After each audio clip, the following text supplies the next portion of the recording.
El tema está en el ámbito procesal, que puede permitir la investigación y el proceso penal por una imputación de crimen organizado. Y ahí planteo como tema la pregunta: ¿flexibilización de la garantía procesal constitucional de imputación necesaria? Y para eso les propongo en este PPT trabajar el caso Cuellos Blancos, la tutela de derechos del abogado José Carlos Islas Montaño, un gran amigo, un gran colega, injustamente procesado en este caso, donde se plantea la pregunta, o donde me planteo por primera vez la pregunta, si la eficacia de la investigación de criminalidad organizada justificaba relajar o flexibilizar las garantías procesales constitucionales. En este caso, comienzo con una detención preliminar. Mi colega, amigo y en este momento defendido, José Carlos Islas Montaño, estaba sujeto a una detención preliminar. En esa detención preliminar se le va a tomar su declaración. Nosotros decimos que estamos de acuerdo con la declaración, pero solicitamos que se nos notifiquen los elementos de convicción utilizados para fundamentar el auto de detención preliminar, para poder realizar actos de defensa en la investigación preliminar. O sea, lo que queríamos era: notifícame los elementos de convicción que sustentaron la detención preliminar, y como el juez te ha dado un plazo, dame los elementos de convicción para nosotros como defensa hacer actos de investigación, porque el patrón del equipo especial o del equipo a cargo de Cuellos Blancos, aunque hoy día muy golpeado, muy venido a menos este equipo, por alguna pugna que no termino de entender entre las fiscales, pero el patrón era claro, ¿no? A uno lo detienen preliminarmente y si no lo pueden convertir en colaborador eficaz, le formalizan investigación preparatoria, requerimiento de prisión preventiva de frente y a la guerra. En el caso Gasoducto, no me tocó defender al exministro de Energía, Eliodoro Mayorga, de Energía y Minas, pero recuerdo claramente que el día que acaba la investigación preliminar, le formalizan y de frente le piden prisión preventiva. O sea, él no tuvo un día para defenderse como investigado. De frente lo procesaron, no tuvo un día para defenderse en el proceso penal porque de frente tuvo que ir a la audiencia de prisión preventiva. Entonces, para evitar este patrón, en la detención preliminar, recuerdo están las fiscales, le preguntan a mi cliente, ¿va a declarar? Por supuesto que quiero declarar, quiero explicar mi rol de abogado, no de delincuente, y pedimos, como repito, notifíquenme los elementos de convicción y adicionalmente para poder realizar actos de defensa en las diligencias preliminares. ¿Qué dijo la Fiscalía?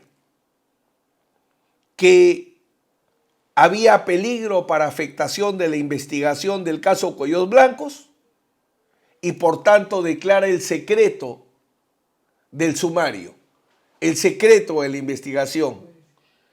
Y además dice que no podíamos realizar actos de investigación de defensa porque en las diligencias preliminares solo se realizan actos urgentes. Ergo, defensa cero. Vamos en tutela de derechos y en tutela de derechos el juez nos dice, fundada la tutela, porque el secreto del sumario era arbitrario, no se puede declarar el secreto de armas que ya fueron develadas, de elementos de convicción que ya se utilizaron para medidas cautelares, y la investigación preliminar no solo es para hacer actos de investigación de fiscalía, sino que existe derecho del investigado a defenderse para tratar de neutralizar la eventualidad de un requerimiento de prisión preventiva.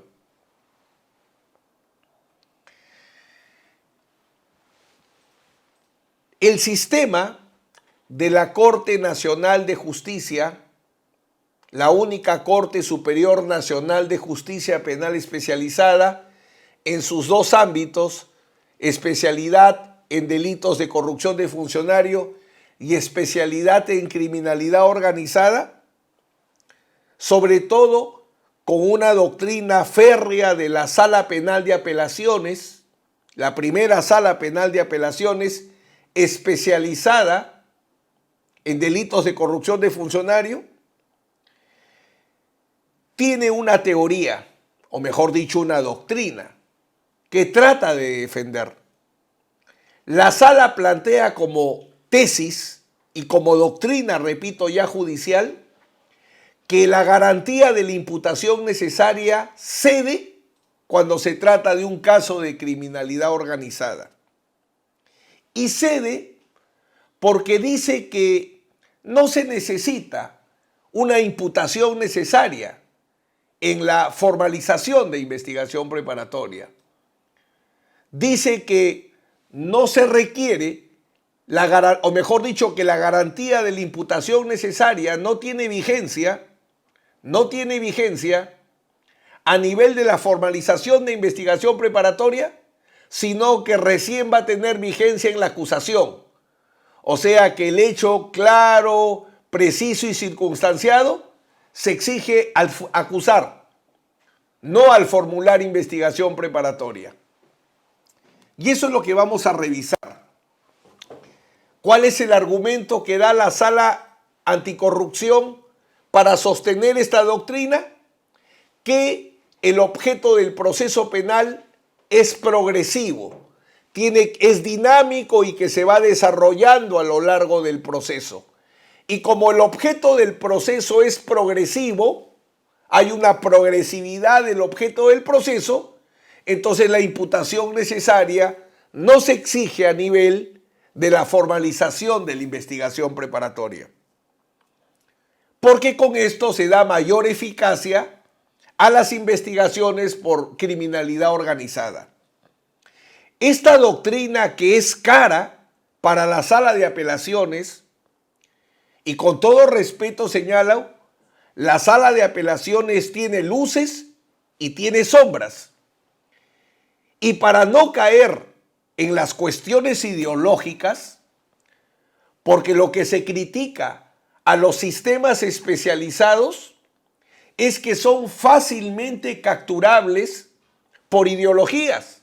Por ejemplo, en el sistema de justicia antiterrorista, la ideología era clara. Todo procesado por terrorismo era terrorista y había que destruirlo. Y hubo que combatir jurídicamente muy duro para quebrar esa ideología o esa política judicial, si prefieren. En la primera versión del sistema anticorrupción, que comienza con el gobierno de transición de mi querido profesor de Derecho Constitucional, Valentín Paniagua, igual, todos los procesados por corrupción eran corruptos y había que destruirlos o por lo menos llevarlos a la cárcel a como dé lugar. Entonces las ideologías o la Sala Nacional, cuando enfrentaba procesos por terrorismo o procesos contra militares, ahí hemos encontrado jueces con luces, pero también jueces con sombras que sostienen que, por ejemplo, el gobierno de Fujimori aplicó el método de guerra sucia y por tanto los militares difícilmente son absueltos. Es más, se da una paradoja. La Sala Nacional absuelve después de años de juicios de 8, 9, 10 años, absuelve y absuelve bien. La Corte Suprema anula toda absolución. Porque las salas superiores o las salas de juzgamiento se equivocan o porque hay una ideología de castigo. Porque, por ejemplo, pueden ver la historia desde el informe de la Comisión de la Verdad. O sea, de hecho que los sistemas especializados, y esto no es que a mí se me ocurra, hay varios estudios a nivel nacional e internacional sobre todo, que advierten que los sistemas especializados pueden caer en sesgos o visiones ideológicas. Entonces, estamos examinando como primer problema si los procesos penales por crimen organizado permiten la flexibilización de la garantía de imputación necesaria. Y hemos establecido que en principio la Sala de Apelaciones dice que sí. Sería muy importante que la Corte Nacional, la parte especializada en criminalidad organizada, tiene varias salas, tiene más de una sala. Pero la parte especializada en delitos de corrupción de funcionario solo tiene una sala. 4 jueces superiores que hacen 2 colegiados. Y en la misma sede, pero en otro sistema, por ejemplo, está Ricardo Bruset, que fue presidente de lo que hoy es la Corte Nacional. Primero Pablo Talavera, de ahí Ricardo Bruset y de ahí Inés Villa. ¿Qué hace un expresidente de la Corte Nacional, que es uno de los principales exponentes de la reforma del Código Procesal Penal, al margen de estos casos? O Victoria Sánchez, jueza anticorrupción muchos años, de brillante trayectoria. ¿Por qué no participa? Si hubiese 2 salas en lo que es la especialidad de corrupción de funcionario, otra forma cantaría el gallo. Pero lo cierto es que hay una posición que sostiene que la imputación necesaria no se exige, como repito, en la formalización de investigación preparatoria y recién se va a exigir en la acusación. Esa doctrina o de esa doctrina me hago cargo a continuación y arranco con este análisis de este primer problema. Tenemos varias horas de trabajo. Les voy a proponer que vayamos avanzando de 45 minutos en 45 minutos, porque los médicos me han diagnosticado, por cierto, no coronavirus, pero sí una voz cansada. Ya seguramente mucho grito, dicen algunos. Entonces, hay que descansarla. Por eso estoy con mi limonada con miel caliente para poder ir avanzando. Bien, vamos a este primer análisis. La garantía de la imputación necesaria tiene base o raigambre constitucional. O sea, la imputación necesaria no es una garantía procesal de ley ordinaria, es una garantía procesal constitucional. ¿Pero para qué sirve? Para saber si la podemos exigir desde el comienzo, desde la formalización de la investigación preparatoria, o la tenemos que pedir recién en la acusación. La garantía de la imputación necesaria, primero, es una garantía informativa. Brinda la información que necesita, ojo, la información que necesita no el abogado, porque el abogado no es el procesado, bueno, salvo que se le impute algún delito. El procesado es un ingeniero, el procesado es un ama de casa, el procesado puede ser un albañil, el procesado puede ser un analfabeto. Entonces, la garantía de la imputación necesaria responde a la siguiente necesidad: ¿cuánta información necesita la persona para poderse defender en el proceso penal? Para eso es la imputación necesaria. Información para poderse defender. Entonces la pregunta que salta de cajón es la siguiente: ¿cuándo necesita información para defenderse el imputado? ¿Cuando lo incorporan como imputado a la investigación preparatoria o recién cuando lo acusan en la etapa intermedia? Es evidente que la información ¿desde cuándo necesitas armas? ¿Desde el inicio de la guerra o a la mitad de la guerra? obviamente, desde el inicio de la guerra. Y si puedes antes, mejor. La imputación necesaria también sirve para formar el objeto del proceso penal. Tema que vamos a ver y que es muy importante. Si no hay imputación necesaria, no hay objeto. Y si no hay objeto, no hay proceso. Entonces sería bueno que la sala de apelaciones especializada en corrupción de funcionario primero responda a la pregunta: si la garantía de imputación necesaria es para brindar la información que necesita el imputado, ¿por qué se la vas a dar recién en la acusación? Cuando ya terminó la investigación preparatoria.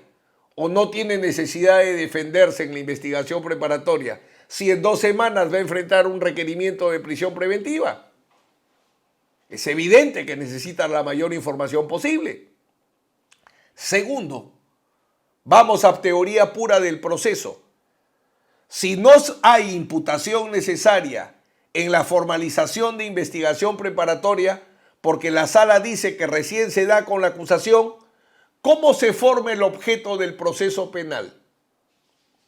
Si el objeto del proceso penal, como vamos a ver en un momento, precisamente se forma con la imputación.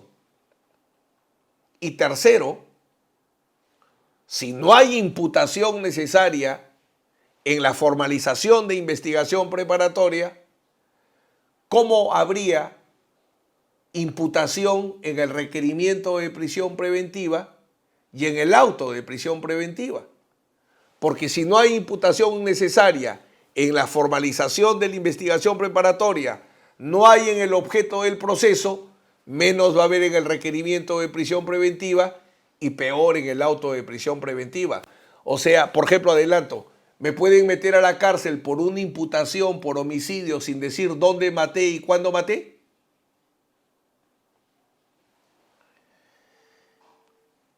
La sala de apelaciones, la primera sala de apelaciones que, insisto, tiene luces. Luego voy a comentar un fabuloso auto que ha sacado hace unos días.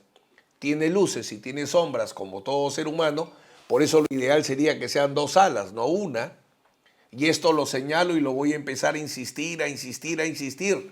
No debe haber una sola sala especializada en corrupción de funcionario. Así como en criminalidad organizada hay 2, ¿por qué hay una en la parte especializada en corrupción de funcionarios?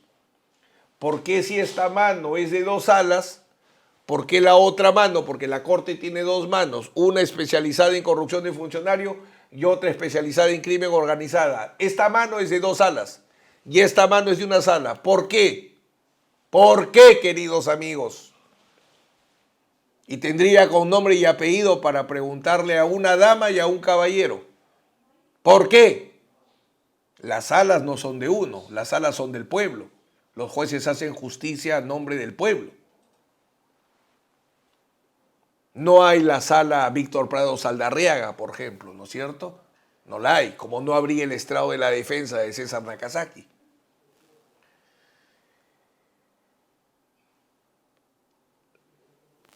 Quienes sostienen la flexibilización de la imputación necesaria dicen es que hay progresividad del objeto del proceso. Esto lo desarrolló hace muchos años la doctrina procesal alemán. Se me ocurre citar a Peters, por ejemplo, donde trabaja esta delimitación del objeto del proceso, cómo va variando en el tiempo.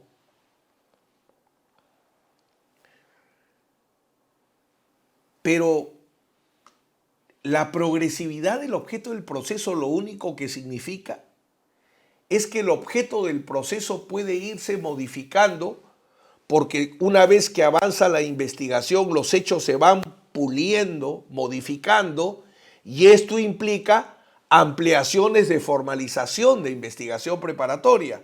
O sea, ¿qué es progresividad del objeto del proceso? Como le explica maravillosamente Andrés de la Oliva, por ejemplo, en España. Dice, la investigación hace que cada día los hechos se conozcan mejor, Al comienzo pensamos que solo se traficaba clorhidrato. Hemos descubierto en el camino que se traficaba también opio. Al comienzo pensábamos que eran 4 años. Luego, durante la investigación, demostramos que no son 4 años, sino son 10 años. O sea, vamos descubriendo hechos. El objeto del proceso se va modificando y eso implica ampliaciones de formalización de investigación preparatoria, planteamiento de imputaciones alternativas, subsidiarias. Oigan, amigos, amigas, ustedes podrán leer todo lo que existe o existirá sobre la progresión del objeto del proceso y jamás encontrarán, salvo en la sala de apelaciones especializada en corrupción de funcionarios, que la progresión del objeto del proceso genera como consecuencia la flexibilización de la imputación necesaria. No lo van a encontrar en ningún libro de derecho procesal penal en el mundo y en ninguna jurisprudencia seria. Porque esto lo he encontrado en 2 situaciones. En los casos penales por criminalidad organizada de este sistema especializado en corrupción de funcionarios, y lo he vuelto a encontrar cuando tratan de justificar que no se describa de manera clara, precisa y circunstanciada la actividad criminal previa en el lavado de activos. Ergo, las 2 veces que he encontrado esta figura, este fenómeno de relajar, debilitar la imputación necesaria, ha sido por cuestiones ideológicas. Lean Vergali y la ideología de los jueces. Los jueces también tienen ideología, una forma de ver la justicia. Y aquí, en criminalidad organizada y en lavado de activos, he visto esto relaja la imputación necesaria porque la actividad criminal previa en lavado de activos no puede ser tan estricta en la descripción para que no sea estricta en la probanza. Y en el tema de crimen organizado, para que las imputaciones sean defectuosas. Y en la parte de criminalidad organizada, sostengo firmemente que el argumento de progresividad del objeto del proceso no dice ni la I de imputación necesaria. Solamente explica que la investigación permite conocer mejor el hecho objeto del proceso y que por tanto puede ser modificado, depurado, precisado, y eso se va a expresar en ampliaciones de formalización. El objeto, la progresividad o el desarrollo del objeto del proceso, lo que genera son ampliaciones en la formalización de investigación preparatoria, jamás relajamiento de la imputación necesaria. Les planteo en este PPT confusión de instituciones. Se confunde el contenido constitucional de la imputación necesaria. Se confunde el contenido constitucional esencial de la garantía de imputación necesaria con la progresividad del objeto del proceso. Son 2 instituciones completamente distintas. La imputación necesaria es una garantía procesal constitucional que sirve para brindar la información que necesita el imputado para defenderse y sirve para formar el objeto del proceso. Y la institución, ya no garantía, la institución o el fenómeno procesal del desarrollo o la progresividad del objeto del proceso, lo que explica es que los hechos objeto del proceso van cambiando según la evolución de la investigación y eso se expresa en ampliaciones de formalización de investigación preparatoria, en acusaciones complementarias. Jamás, amigas y amigos, ojalá algún día mi buen amigo Ramiro Salinas aceptara dialogar conmigo como Fran Almanza y Alcides Chinchay hace unos días. Y podríamos examinar cómo la imputación necesaria se afecta por el desarrollo del objeto del proceso, que es otra figura. O sea, ¿por qué la CIA se afecta por el ropero? Son dos cosas distintas. Una cosa es la CIA y otra cosa es el ropero. Una cosa es la garantía de la imputación necesaria y otra cosa es el objeto del proceso. Por eso es que hay confusión.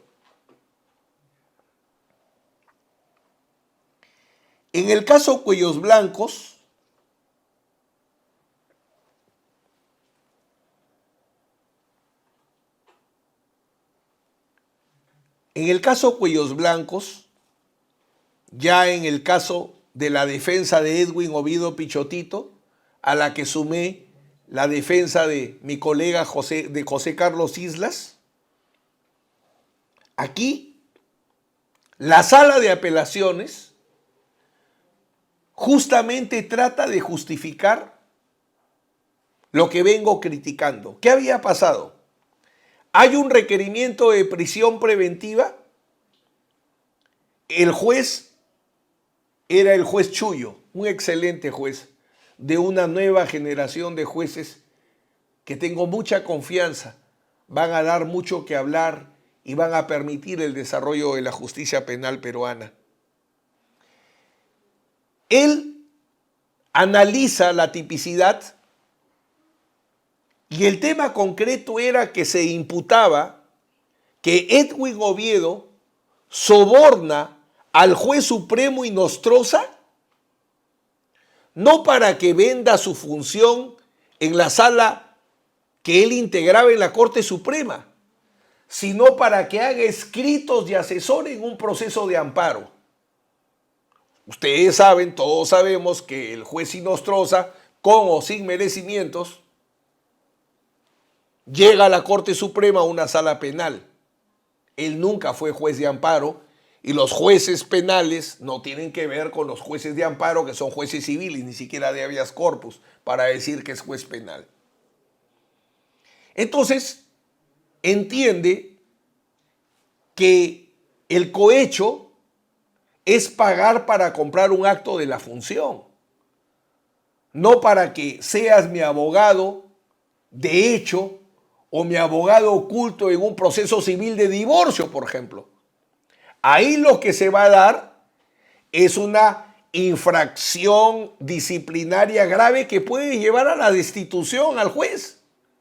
Pero finalmente una infracción disciplinaria, administrativa, de ley de carrera judicial, no el delito de cohecho. Porque a mí obviamente no me interesaba el tema del doctor Inostroza, sino de mi cliente, de mi defendido. Entonces, como el juez Chullo se trajo abajo o descartó la sospecha fuerte por estos análisis de tipicidad, la sala aquí le dice que el principio de imputación, viene por ejemplo acá, exigir que los hechos invocados, permítanme solo lo resaltado, exigir que los hechos invocados estén debidamente determinados, tal como se exige para efectuar un requerimiento de acusación. El principio de imputación necesaria se da en la acusación. La acusación es la que tiene que ser cierta, no implícita, precisa, clara, expresa. Incluso se remite al caso Fermín Ramírez de Guatemala, que lo vamos a ver hace un momento. Es decir, la sala de apelaciones anula el auto desestimatorio del requerimiento de prisión preventiva porque dice que el juez había hecho exigencias de imputación necesaria que no van con la formalización de investigación preparatoria y por ende con el requerimiento de prisión preventiva que se hace sobre la formalización y que son exigencias que corresponden a la acusación. A un nivel más avanzado, terminada la investigación.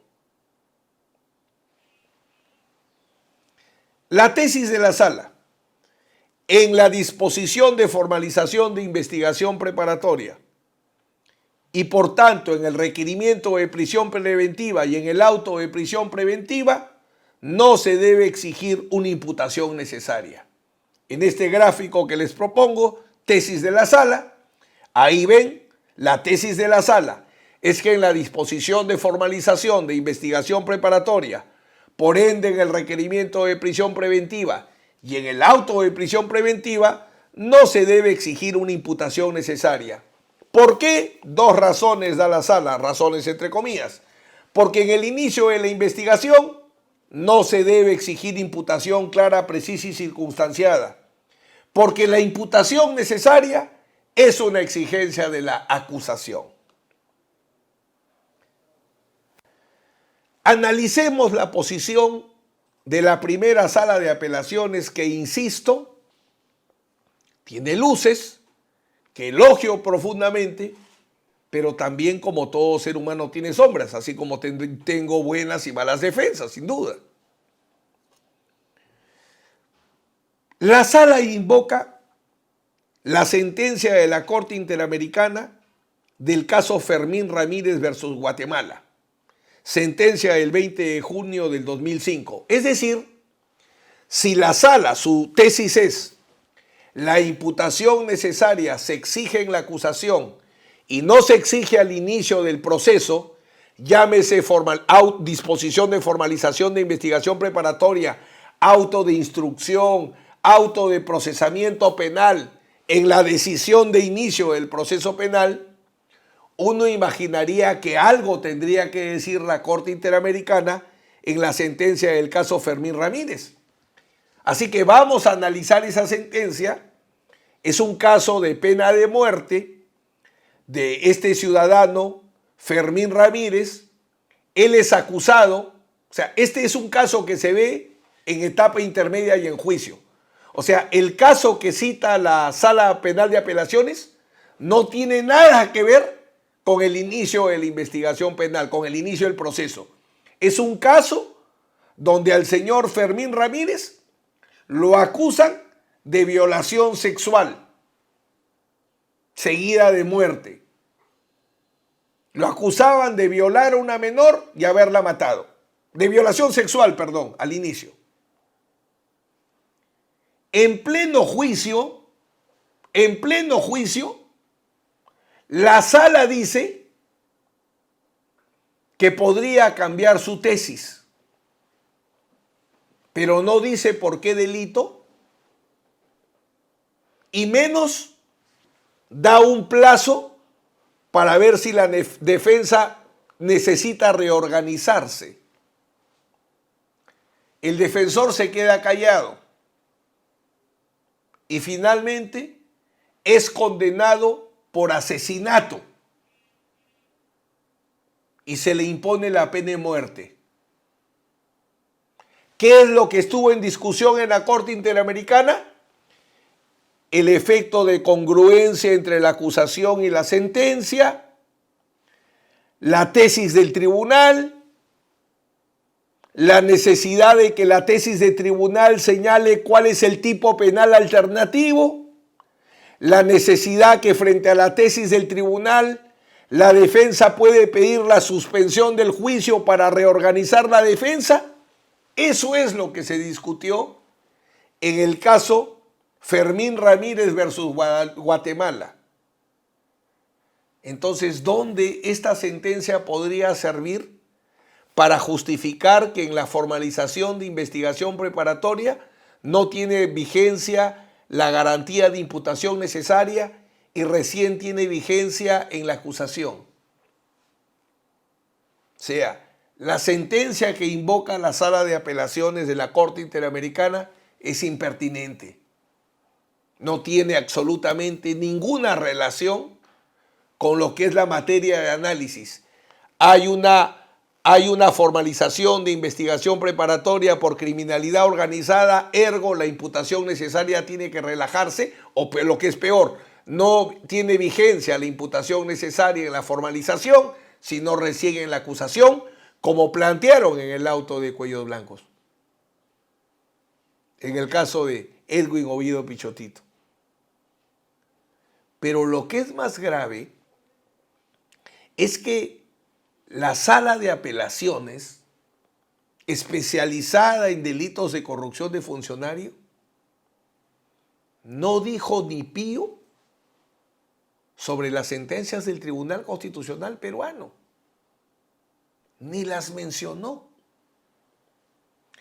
En todas las resoluciones en que la sala de apelaciones especializada en delitos de corrupción de funcionario ha citado esta tesis, que la imputación necesaria no rige para la formalización de investigación preparatoria y que la imputación necesaria es una garantía de la acusación y no de la formalización, en todas, esta sala que en otros temas desarrolla a profundidad lo que dice el Tribunal Constitucional, en esos casos que les digo, cero TC. Y cero TC por lo siguiente.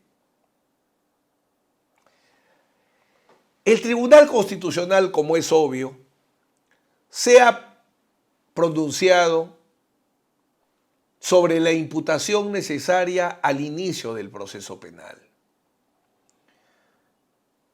Quizás mi única cualidad, amigas, amigos, no es que yo sepa derecho, sino que he participado en demasiados juicios. Son miles de juicios, como hemos conversado en otros momentos, entonces eso me tiene que dar algún nivel de experiencia, ¿no? Si he jugado millones de partidos de fútbol o he ido a miles de guerras, algo tengo que entender de fútbol y algo tengo que entender de guerras. Acá hay una sentencia. El caso emblema en imputación necesaria en el Tribunal Constitucional fue el caso de la General Electric. No conozco el tema de fondo, yo no defendí, pero sí me causaba mucha simpatía cuando iba a los tribunales, que veía al primer defensor del pueblo, Jorge Santisteban de Noriega, mi buen amigo César Azabache y algunos otros connotados abogados, defendiendo en los tribunales penales primero lo que consideraban que era un errado procesamiento penal. En esa época el juez dictaba autos de apertura de instrucción o autos de procesamiento penal, código de 1940, y reclamaban la falta de imputación necesaria. No les hicieron caso en la justicia ordinaria y vía habeas corpus van al Tribunal Constitucional. En esta sentencia que pongo a su consideración es la sentencia del Tribunal Constitucional del 14 de noviembre del 2005.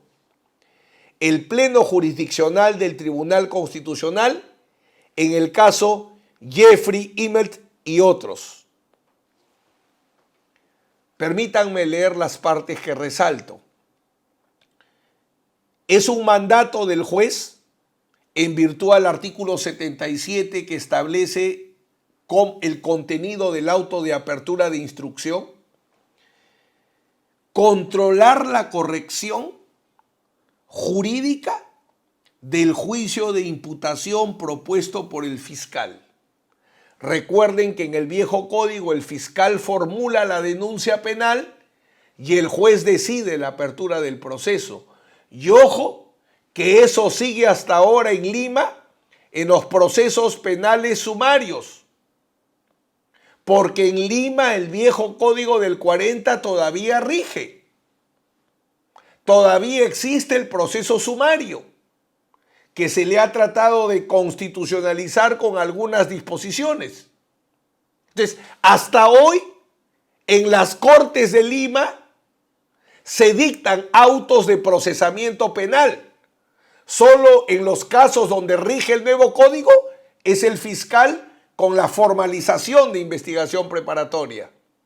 Pero en Lima hoy día, la semana pasada he estado en una audiencia de presentación de imputación, defendiendo a mi gran amigo Alex Curi y logrando que la jueza dicte un auto de no procesamiento penal, porque lo querían procesar por delito de utilización de teléfono en establecimiento penitenciario, mientras que estuvo internado para operarlo del corazón en la clínica San Felipe. Entonces al fiscal se le ocurrió que si en la clínica hay un preso, la clínica San Felipe se convierte en un establecimiento penitenciario. Claro que no sabía cómo explicarlo jurídicamente, ¿no? Es como si el preso, si la condición de preso convertiría el lugar en una cárcel, entonces si el preso va al entierro de su padre, el cementerio es una cárcel. Si el preso va a rezar a la iglesia es una cárcel. Si el preso va a la clínica es un establecimiento penitenciario, era una locura, pues. Entonces se dictó un auto de no procesamiento, ¿no?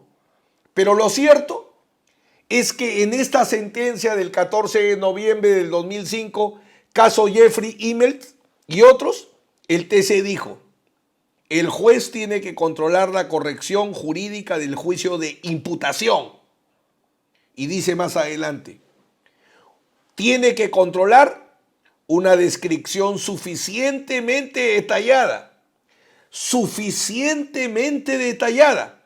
de los hechos considerados punibles que se imputan y del material probatorio en que se fundamenta, y no como en el presente caso, en el que se advierte una acusación genérica, impersonalizada. Claro, acusación no utiliza el término más adecuado del TC, porque estamos hablando de la denuncia, que limita o impide a los procesados un pleno y adecuado ejercicio constitucional del derecho a la defensa. O sea, en este caso, Jeffrey Immelt y otros, el TC dijo, en el auto que inicia el proceso penal, tiene que haber imputación necesaria. Ahora les presento, para que vean que es constante esta defensa, les he presentado un caso del 2005, ahora les presento otro del 2012. La segunda sala del Tribunal Constitucional, caso Moisés Enrique Tambini Costa. Si bien no puede exigirse en el auto de apertura de instrucción tenga el mismo grado de exhaustividad en la descripción de los hechos, valoración de pruebas que sí sería exigible una sentencia condenatoria, sí es exigible que contenga una suficiente justificación de la decisión adoptada, expresando los hechos imputados, así como las pruebas o indicios que vincularían la conducta atribuida del recurrente con el delito. Esto es, que cuando se inicia un proceso penal, tiene que haber una imputación necesaria. Y acá disculpen el orden, regreso a diciembre del 2006, porque en ese caso de la General Electric, caso John MacArthur y otros, en este caso de la General Electric fueron todos los gerentes peruanos y estadounidenses. No sé cómo terminaron a toda la General Electric procesándola. Pero lo cierto es que en otra sentencia, el TC vuelve a decir, el juez penal al abrir instrucción, exigencia, la acusación, se entiende al auto de apertura de instrucción y a la denuncia, ha de ser cierta, no implícita, debe ser precisa, clara y expresa, es decir, una descripción suficientemente detallada de los hechos considerados punibles que se imputan y del material probatorio que se fundamenta. Es decir, amigas y amigos, en las sentencias del Tribunal Constitucional es pacífica, sin que se haya movido un solo cabello a esta jurisprudencia, que en el inicio del proceso penal tiene que haber imputación necesaria. Le he planteado un par de veces la pregunta a la sala, pero la sala me ha dribleado en el mejor estilo de Leo Messi en sus momentos más importantes. De repente les gusta el fútbol. Y está bien porque saben, a mí también me gusta mucho. Porque lanzo esta pregunta. Y como ven Serpro, y coincidimos en muchos espacios académicos, me van a escuchar.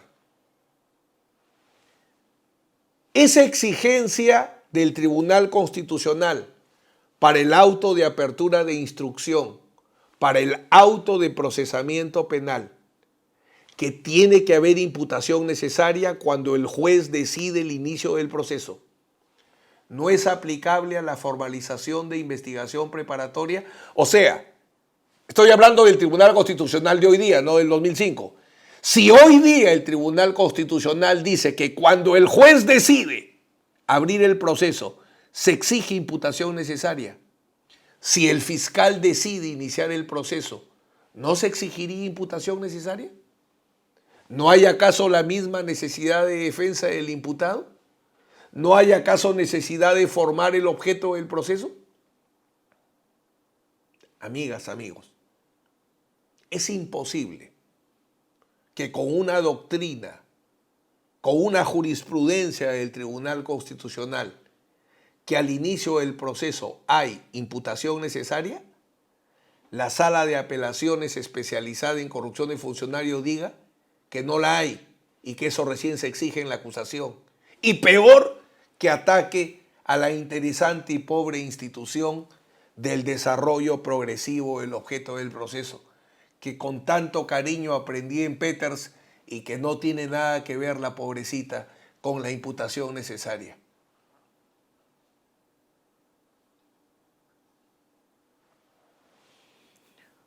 Un primer argumento entonces para que la tesis de la sala, que se flexibiliza la imputación necesaria cuando hay casos de crimen organizado, es apliquen bien la garantía y diferencien que una cosa es la imputación necesaria y otra cosa es el desarrollo progresivo del objeto del proceso. Es dos temas distintos. Ese es un primer cuestionamiento. Pero permítanme ir a otro puro, procesal, neto. Porque ¿cómo aplicamos la ley procesal si no manejamos teoría del proceso? Por ejemplo, en la sala de apelación, yo reconozco y aplaudo que un juez joven, que también tiene un gran futuro, como el juez Guillermo, Juan Guillermo Riquelme, haga importantes desarrollos en el tema procesal. Él es el procesalista en la sala. Y repito, en esa misma sede, aunque no sistema, tienen a Ricardo Bruset, que es un extraordinario procesalista, uno de los más grandes procesalistas que tiene el Poder Judicial. Entonces vamos a un argumento procesal puro. Si voy a abrir proceso penal con una formalización de investigación preparatoria, tiene que haber objeto del proceso. O sea, si el carro camina es porque tiene motor, bueno, salvo que sea el de Pedro Picapiedra, que también es motor porque son sus pies, ¿no?, que va impulsando. Pero un carro tiene motor, un avión tiene turbinas, un proceso tiene objeto procesal. O sea, no hay proceso sin objeto. No creo que nadie pueda discutir eso. O sea, no hay un proceso que no tenga un objeto. Y el objeto del proceso penal, ¿dónde se forma? ¿En la acusación? No, ahí no se forma. Se forma en la disposición de formalización de investigación preparatoria. Ahí se forma el objeto del proceso. O sea, si alguien quiere ubicar cuál es el objeto del proceso penal en el caso Westfield, la formalización de investigación preparatoria. Si uno quiere averiguar cuál es el objeto del proceso en el caso de aportes de campaña de Fuerza Popular, la disposición de formalización de investigación preparatoria. ¿Y cómo será que ahí esté el objeto del proceso? Que para formular la acusación, en la etapa intermedia, cuando ya acaba la investigación preparatoria, la acusación tiene que estar vinculada a la formalización de investigación preparatoria. La acusación solo puede versar sobre los hechos que están en la formalización. Y la sentencia solo se puede basar en los hechos de la acusación. Miren cómo se va construyendo el esqueleto del proceso. la formalización de investigación preparatoria, la acusación, la sentencia. ¿Por qué? Porque ahí está el objeto del proceso. Bien. Entonces, si en la formalización de investigación preparatoria se forma el objeto del proceso, y eso no tiene discusión, la pregunta es, ¿y el objeto del proceso qué componentes tiene? Y ahora les presento este PPT, donde el objeto del proceso está formado por el hecho más el tipo penal. El hecho más el tipo penal demuestran el objeto del proceso penal. Hecho más tipo establecen el objeto del proceso penal. El hecho. El hecho en la formalización de investigación preparatoria se expresa en una narración. El hecho técnicamente se postula, pero cómo se recoge es una postulación, es un acto de postulación. Pero cómo se recoge en la en la disposición de formalización, con una descripción clara, precisa y circunstanciada, porque si no, no habría hecho. Amigas y amigos, fenomenología, ciencia, hasta la teoría de la relatividad de Einstein, que espero que no la cuestionen. Si no hay espacio y no hay tiempo, el hecho no se produjo en la realidad. Entonces, si voy a formar un objeto procesal con un hecho, ese hecho necesita circunstancias. Es un hecho circunstanciado.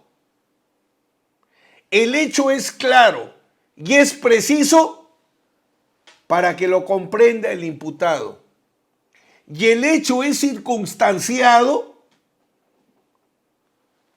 para evidenciar en el nivel de la formalización con sospecha reveladora que es un hecho que probablemente se dio en la realidad, porque tiene circunstancias. No se puede imputar un homicidio sin espacio y sin tiempo. Hace varios años, termino esta explicación y hacemos un pequeño break. Hace varios años me tocó una defensa en un caso de asesinato. Era un teniente de la policía. 3 veces lo absolví. Las 3 veces la Corte Suprema me anuló la absolución. Y la 4ª ya lo condenaron en lo que entendí era una condena por cansancio. Pues, si todas las absoluciones las anulaba, era evidente que la Corte Suprema solo quería que lo condenen. 3 veces lo absolví y a la 4ª lo condenan. ¿Cuál era el problema? Que me acusaban sin espacio y sin tiempo. ¿Dónde lo mató o dónde la mató? No sabemos. ¿Cuándo la mató?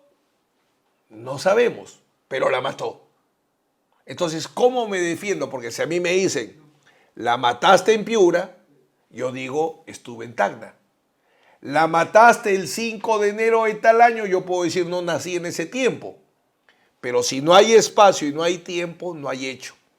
Así que pretender construir un objeto procesal sin hecho, circunstanciado, es imposible. Pero es hecho y es tipo. Y el tipo es tipificación.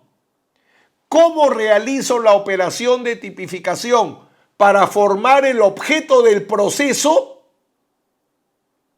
si no hay hecho circunstanciado? Así que, amigos, la tesis principal de la Sala de Apelaciones especializada en delitos de corrupción de funcionario, que la garantía de la imputación necesaria se flexibiliza porque no se exige en la formalización, sino que recién tiene vigencia en la acusación, estamos viendo hasta ahora que no tiene un sustento ni constitucional, ni procesal, ni teórico. Vamos a parar unos minutos y seguimos trabajando sobre los problemas que encontramos en los procesos vinculados a la criminalidad organizada. Gracias, unos minutos y seguimos.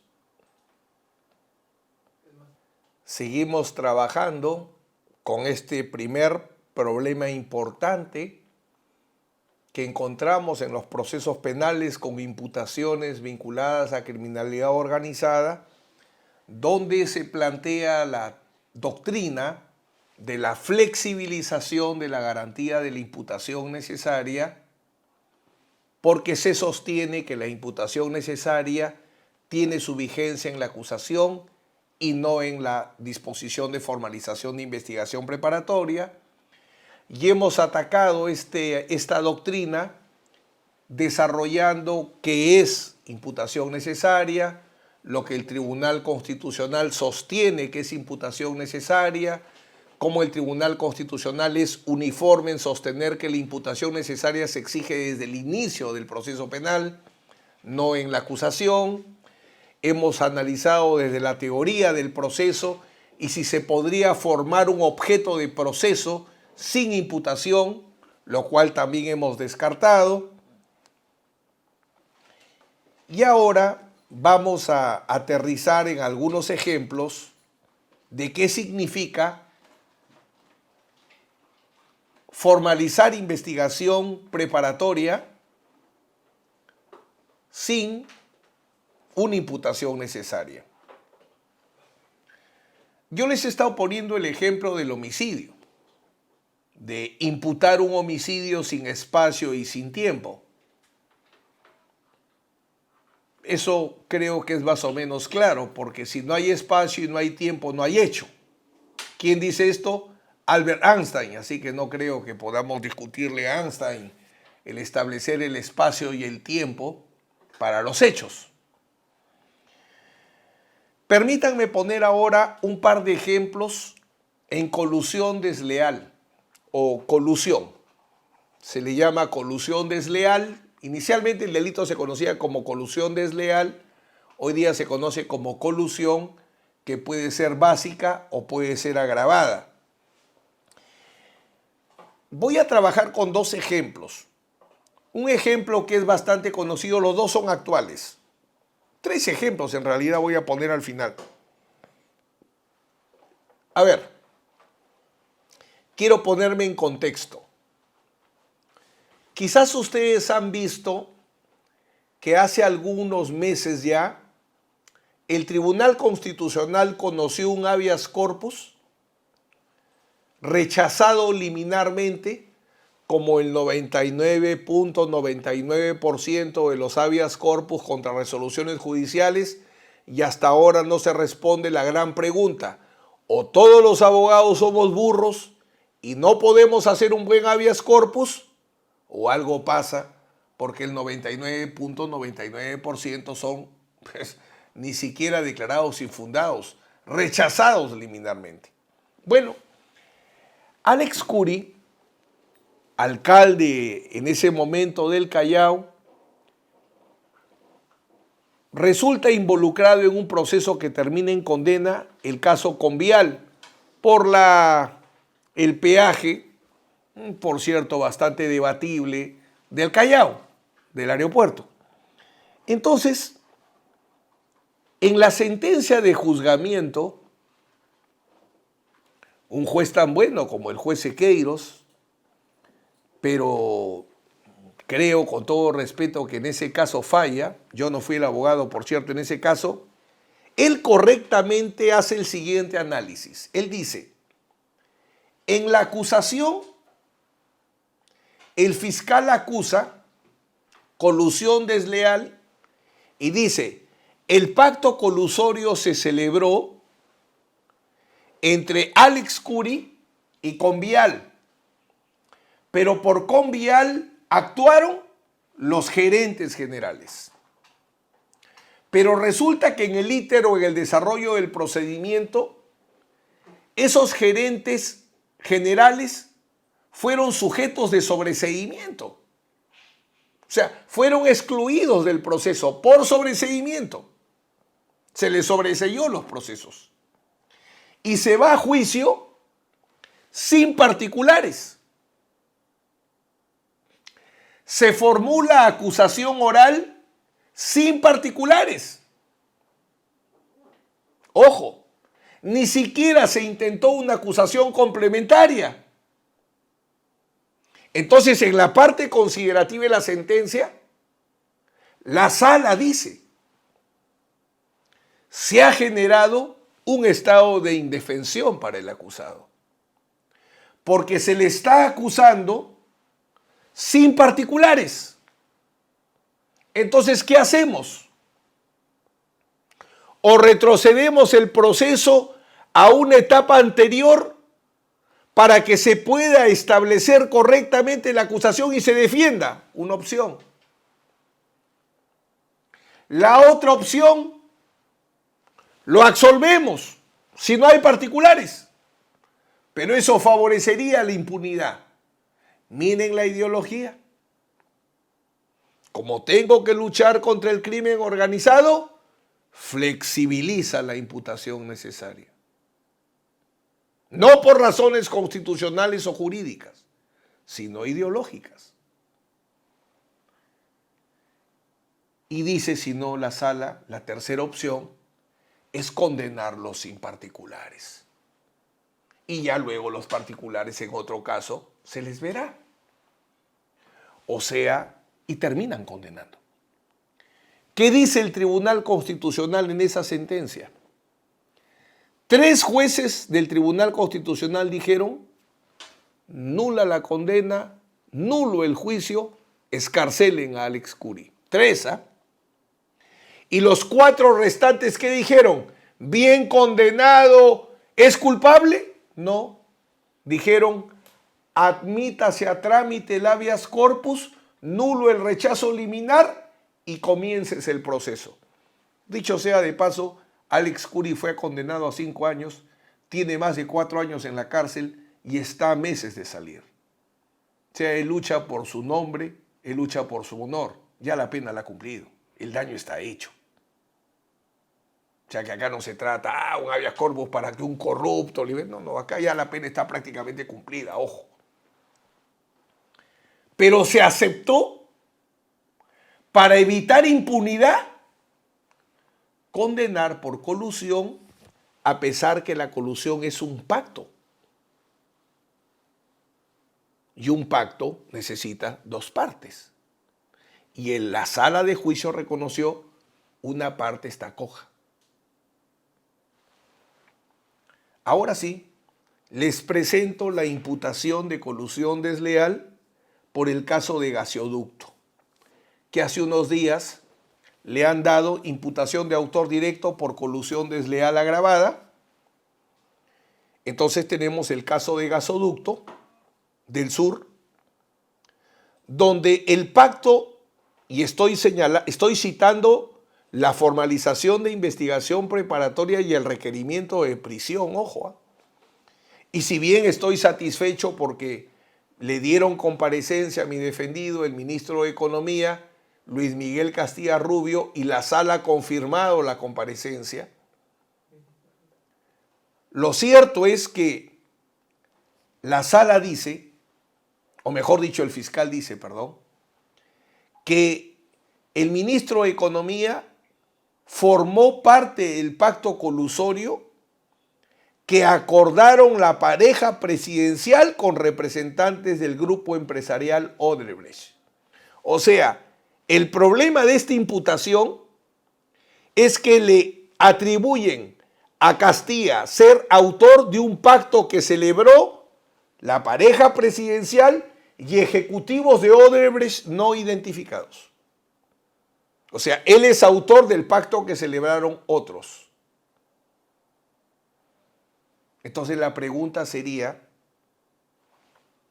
¿dónde se cumpliría acá la garantía de imputación necesaria si dice un hecho claro, preciso y circunstanciado en todas sus circunstancias.